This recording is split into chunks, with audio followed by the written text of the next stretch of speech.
Hello guys, very good morning. आज हम देखेंगे जो ईडीसी है इसकी थर्ड क्लास, और सेकंड क्लास में हमने देखा था नया चैप्टर स्टार्ट किया था मल्टी स्टेज ट्रांजिस्टर एम्पलीफायर।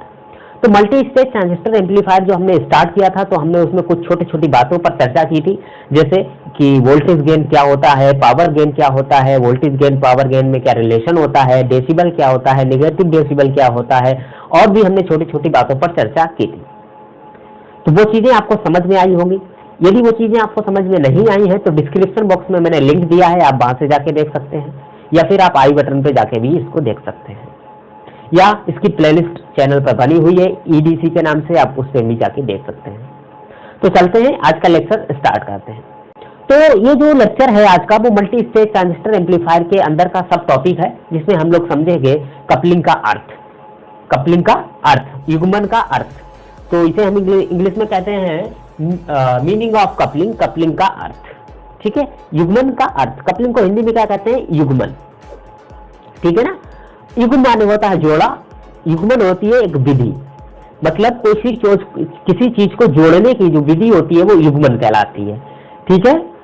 तो यहाँ पे कपलिंग का क्या मतलब है? यहाँ पे कोई ऐसी तो है नहीं कि दो तारों को जोड़ा जा रहा हो, नहीं। यहाँ पे हम एम्पलीफायर की बात कर रहे हैं। तो एक स्टेज के एम्पलीफायर को दूसरे स्टेज के एम्पलीफायर से जोड़ने की जो विधि होती है उसको हम कहते हैं युग्मन। क्या कहते हैं? युग्मन। अब इस युग्मन मतलब इंग्लिश में इसे कहते हैं कपलिंग। तो एक स्टेज एम्पलीफायर को सेकंड स्टेज एम्पलीफायर से जोड़ने की जो विधि होती है वो हमारी कहलाती है कपलिंग, और इसमें होती है कपलिंग डिवाइसेस। आप नाम सुनेंगे कि कपलिंग डिवाइसेस क्या होती है। तो कपलिंग डिवाइसेस आप इसमें देख रहे हैं कि हमारा ये फर्स्ट स्टेज एम्पलीफायर, ये सेकंड स्टेज एम्पलीफायर, ये हमारा थर्ड स्टेज एम्पलीफायर है। तो ये फर्स्ट स्टेज और सेकंड स्टेज के बीच में हमने लगाई है कपलिंग डिवाइस। इसी प्रकार से सेकंड और थर्ड के बीच में हमने लगाई है कपलिंग डिवाइस। आपको दिख रहा होगा, इसे हम कहते हैं कपलिंग डिवाइस। ये तो हमारी जो है ये हमारी कपलिंग डिवाइस है। ये फर्स्ट स्टेज और सेकंड स्टेज को जोड़ रही है, ये सेकंड स्टेज और थर्ड स्टेज को जोड़ रही है। अभी हम आगे और स्टेज लगाते तो और कपलिंग डिवाइसेस लगाते। ठीक है ना। तो ये हमारी कपलिंग डिवाइसेस हो जाती है। कपलिंग डिवाइसेस का नीड ऑफ कपलिंग डिवाइसेस, दिमाग में क्वेश्चन उठ रहा होगा। क्या उठ रहा होगा कि आखिर कपलिंग डिवाइसेस की हमें आवश्यकता क्यों होती है? मान लीजिए अब ये हम डायरेक्ट भी तो जोड़ सकते थे एक एम्पलीफायर की दूसरे एम्पलीफायर से, लेकिन हमने कपलिंग डिवाइसेस ही क्यों लगाई? इसका काम ये होता है, इसके मुख्यतः दो काम होते हैं। क्या होते हैं? पहला तो इसका काम ये होता है कि इसकी एसी को ये ट्रांसफर कर सके, इसकी जो एसी सिग्नल है उसको ट्रांसफर कर सके दूसरे एम्पलीफायर के पास। ठीक है, दूसरे एम्पलीफायर के पास ये ट्रांसफर कर सके। दूसरा काम होता है कि जो ये डीसी बाइसिंग होती है, इसकी डीसी जो बाइसिंग होती है उसको और इसकी डीसी बाइसिंग से अलग कर सके। बात समझ में आ रही है? क्योंकि देखो, ट्रांजिस्टर को एम्पलीफिकेशन करने के लिए उसको एक्टिव रीजन में रखना जरूरी होता है, और एक्टिव रीजन में उसे कब रखा जाता है? क्योंकि उसकी बाइसिंग की जाती है, डीसी बाइसिंग। और डीसी बाइसिंग में अगर थोड़ा बहुत भी डिस्टर्ब हुआ तो उसका जो एक्टिव रीजन है, जो क्यू पॉइंट है, वो अप डाउन हो जाएगा, या फिर सैचुरेशन रीजन में चला जाएगा, या फिर कट ऑफ रीजन में चला जाएगा। अगर किसी भी रीजन की तरफ ये मूव कर जाता है तो क्या होगा? आपका जो सिग्नल है वो डिस्टर्ब हो जाएगा। तो ऐसे में हमें क्या करना होगा कि जो फर्स्ट स्टेज एम्पलीफायर और सेकंड स्टेज एम्पलीफायर है इसकी प्रॉपर डीसी बाइसिंग करी जाए, ताकि ये जो इसका क्यू पॉइंट है वो एक्टिव रीजन में रह सके, अर्थात ऑपरेटिंग पॉइंट इसका एक्टिव रीजन में रह सके। तो उसके लिए हमें जरूरत ये होगी कि इसकी डीसी बाइसिंग अलग रहे और इसकी डीसी बाइसिंग अलग रहे। इसकी डीसी बाइसिंग को कोई भी नुकसान ना पहुंचाए, कोई भी आपस में डिस्टर्बेंस ना करे, ताकि सिग्नल हमें प्रॉपरली आउटपुट पर मिल सके बिना डिस्टर्ब हुए। तो इसके लिए हमें कितनी डिवाइसेस की आवश्यकता होगी? कपलिंग डिवाइस की आवश्यकता होगी। अब यहाँ से आपको समझ में आ रहा होगा कि कोई ऐसी चीज हम लगाएंगे कपलिंग डिवाइस में जो कि ये दोनों काम कर सके, वही हम कपलिंग डिवाइस के रूप में यूज कर लेंगे। क्या क्या यूज करेंगे? देखिए, अभी हमने पढ़ा था एक कैपेसिटर पढ़ा था। ये कैपेसिटर क्या काम करता था? ये डीसी को ब्लॉक करता था और एसी को पास करता था। देखिए, ये डीसी को तो ये ब्लॉक कर देता था और एसी को ये पास करता था।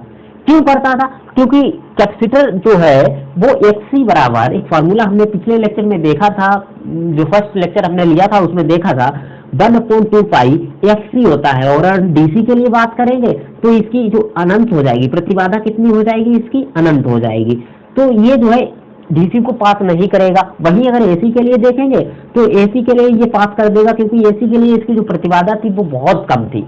तो इस प्रकार से ये डीसी को ब्लॉक करता है और एसी को पास करता है, ये दोनों काम कर रहा है। मतलब डीसी को ये ब्लॉक कर देगा, इधर की डीसी इधर नहीं जाएगी, इधर की डीसी इधर नहीं जाएगी, लेकिन एसी सिग्नल इससे पार हो जाएगा। मतलब एसी सिग्नल इस कपलिंग डिवाइस के थ्रू सेकेंड स्टेज में पहुंच जाएगा। तो ये कैपेसिटर एक हमारी रिक्वायरमेंट पूरा कर रहा है, तो यहाँ पे हम कैपेसिटर को कपलिंग डिवाइस के रूप में प्रयोग कर लेंगे। दूसरी चीज, ऐसा क्या आपको लग रहा है कि हम वो चीज यूज कर सकते हैं? तो दूसरा हम ट्रांसफार्मर यूज कर सकते हैं।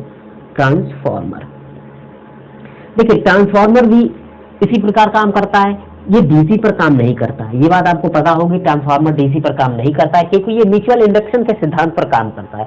म्यूचुअल इंडक्शन के सिद्धांत पर काम करता है, क्योंकि इसे चाहिए होता है हमेशा एसी, तो ये एसी पर कार्य करता है। मतलब एसी को तो ये पास कर देगा, लेकिन डीसी को ये नहीं कर पाएगा।